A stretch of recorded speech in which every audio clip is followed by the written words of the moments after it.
Nagbabalik ang SSS Condonation Program. Ito na ang pagkakataon ng ating mga SSS members na may kasalukuyan na past due loan na i-grab ang opportunity ng SSS Condonation, kung saan ay magkakaroon kayo ng opportunity para bayaran ang inyong past due loans without penalties through an easy payment scheme.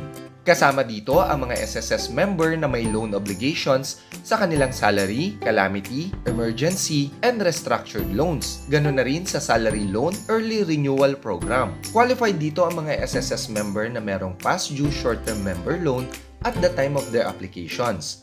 Member na hindi pa nakakuha ng final benefit gaya ng permanent total disability or retirement. At mga miyembro na hindi na disqualified due to fraud committed against SSS. At merong active My.SSS account. Para ma-avail ito ay mag-login lamang kayo sa inyong My.SSS account.